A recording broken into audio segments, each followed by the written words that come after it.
अस्सलाम वालेकुम गाइस, कैसे हैं आप? उम्मीद करती हूँ ठीक ठाक होंगे। अगर आप उबले हुए अंडे निकालना चाहते हैं, अगर आपके पास स्पून नहीं है तो इसकी मदद से बहुत आसानी से आप उबले हुए अंडे इसके अंदर से निकाल सकते हैं। ये देखिए व्यूवर्स, दूसरा अंडा भी बहुत इजीली उठाया जा सकता है। तो आप इसकी मदद से गर्म पानी के अंदर से आसानी के साथ अंडे निकाल सकते।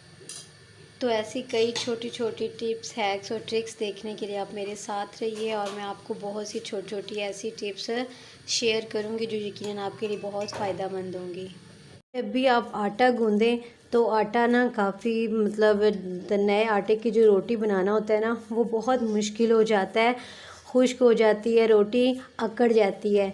तो आप जब भी आटा गूंदें, ताज़ा आटा, तो उसके लिए मैं आपके साथ एक बेहतरीन टिप शेयर कर रही हूँ जो बहुत ज़्यादा फ़ायदेमंद होगी आपके लिए और यकीनन आपको बहुत पसंद आएगी। आप भी ट्राई कीजिएगा और मुझे आप दुआएं देंगे। तो इस तरह आटा ले लें, उसके बाद आप हल्का सा ऑयल ले लें, ऐसे हाथों पे लगा लें। हल्का सा लगाने के बाद आटे के ऊपर लगा दें। तो इससे एक तो रोटी आपकी बहुत ज़बरदस्त बनती है, क्रिस्पी और बहुत ज़बरदस्त सॉफ्ट सॉफ्ट बनती है। और दूसरा, लगाने के बाद चूँकि ये आटा ताज़ा है, इसका पराठा बनाना आपके लिए मुश्किल हो जाता है। तो आप इसको गूंदने के बाद थोड़ी देर के लिए, चाहे आधे घंटे के लिए सही, इसको आप ना फ्रिज में रख दिया करें। तो आपके यकीन करें, ताज़े आटे के भी पराठे बनाना आप मुश्किल काम नहीं लगेगा आपको। अब आप इसकी रोटी बना सकते हैं, क्योंकि फ्रिज में थोड़ी देर के लिए रखा था तो इसकी रोटी अब बहुत मज़ेदार और ज़बरदस्त सॉफ्ट बनेगी। जब भी आप रोटी बना रहे हों तो हम खुश्क लगाते हैं आटा। तो जो खुश्क आटा होता है ना, वो धुआं पैदा करता है। तो आप एक बार ना, जब रोटी को आप बेल लेते हैं ना अच्छी तरह से, तो बेलने के बाद आप रोटी को हाथ में पकड़ के ना, तो उसको ज़रूर एक दो दफ़ा ऐसे झाड़ा करें। ऐसे ऐसे झाड़ने के बाद जितना भी खुश्क आटा होगा वो सारा रोटी के ऊपर से उतर जाएगा और आपकी जो रोटी है वो एक तो हार्ड नहीं बनेगी, और दूसरी बात कि जो कमरे में धुआं बन जाता है, किचन में सारी दीवारें काली होने लग जाती हैं, तो उससे बचाने के लिए आप इसको एक दफ़ा रोटी को झाड़ लिया करें। तो आपकी रोटी बहुत ज़बरदस्त बनेगी। गाइस, ये देखिए, मेरे पास ना एक पीस पड़ा हुआ था, तो मुझे समझ नहीं आ रही थी ना तो इसकी कोई बेडशीट तैयार हो सकती थी और ना ही इतना बड़ा था कि इसको किसी और काम में मैं ला सकूं।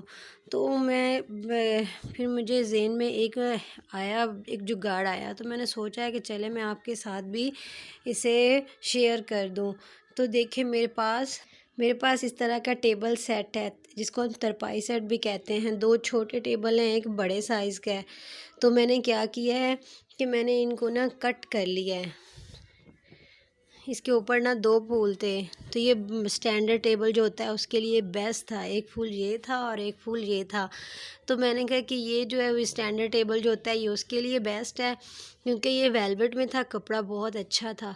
और इसी तरह एक अलग पीस दो कट कर लिए छोटे टेबल तरपाई सेट के लिए। ये छोटे के लिए कट कर लिया और फिर मैंने सोचा कि बजाय इसको कि मैं पीको करवाऊँ, तो इसके साथ की मैं ना लेस लेकर आई हूँ। तो जो इसके साथ किनारों पे अच्छी लगेगी, आप भी मुझे बताएं कि इसके किनारों पे बहुत सूट करेगी या नहीं, लेकिन मैं अब लेकर आ चुकी हूँ।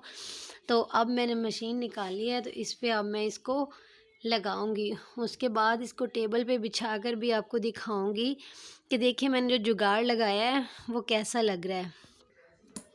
तो गाइस, इस तरह हम बेकार से जुगाड़ लगा सकते हैं। ये कपड़ा मेरे पास तकरीबन 2 साल हो गए थे पड़ा हुआ था। तो अब ये देखें, इसके साथ अगर मैं चाहती तो वाइट लेस भी ले सकती थी, लेकिन नहीं, ये ज़्यादा सूट कर रही है। तो मैंने, अगर टेबलों के लिए मैं शीट परचेज़ करती तो वो तकरीबन 2000 तक की मेरी शीट पूरे तरपाई सेट की बनती। तो ये कपड़ा पड़ा था, ये मैंने लेस ले ली, शीटल लेस जो बारीक होती है। ये महंगी नहीं मिलती, ये बहुत सस्ती मिल जाती है। तो ये पायदार भी होती है, इसके ऊपर कोई गर्म चीज़ रखें भी तो कपड़ा भी ख़राब नहीं होगा। और इस तरह घर में ही मैंने ज़ीरो कॉस्ट पे टेबल के जो अब्रे हैं वो मैंने तैयार कर लिए हैं। इसी तरह ये तमाम जो लेस है वो मैं इनके सब के जो क्या है किनारे हैं, बॉर्डर्स हैं, मैं उन पे लगाने के बाद मैं फिर आपको दिखाती हूँ कि ये कितनी क्यूट लग रही है। और ये ऑफ वाइट था, लेकिन इस फ्लावर्स के साथ मैं मैच करके लेस लाई थी, तो इसलिए इसके साथ बहुत ज़बरदस्त यहाँ पे लुक आएगी। तो उसके बाद मैं दिखाती हूँ कि टेबल के लिए कितना ज़बरदस्त ये तैयार होगा। देखें, ये मैंने चारों साइडों पे लेस लगा दी है। अगर मैं वाइट लेस लगाती तो वो अजीब सी लगती या प्रोमिनेंट ही नहीं हो पाती। जुगाड़ लगाया है, तो डीआईवाई करके मैंने एक बेहतरीन बना लिया है टेबल का कवर। तो बस आप भी घर में अगर कुछ बेकार या कोई पुरानी चीज़ें पड़ी हों या जो इस्तेमाल में नहीं आ रही हूँ, तो आप उनसे बहुत ज़्यादा फ़ायदा ले सकते हैं। तो अब मैं इसको टेबल पे चढ़ा के देखती हूँ। तो देखें गाइस, कितना ज़बरदस्त लग रहा है।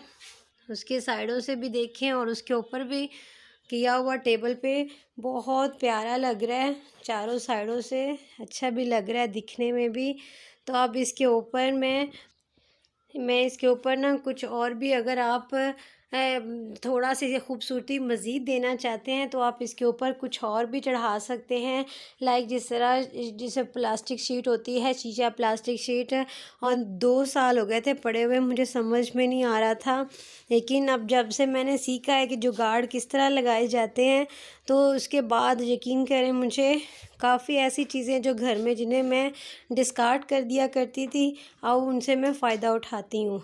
और ये देखिए मैंने कितना ज़बरदस्त बनाया है। अगर आपको ये पसंद आया हो तो मेरी वीडियो को सब्सक्राइब, लाइक और शेयर लाज़मी किया करें। बहुत मेहनत से वीडियो तैयार होते हैं। तो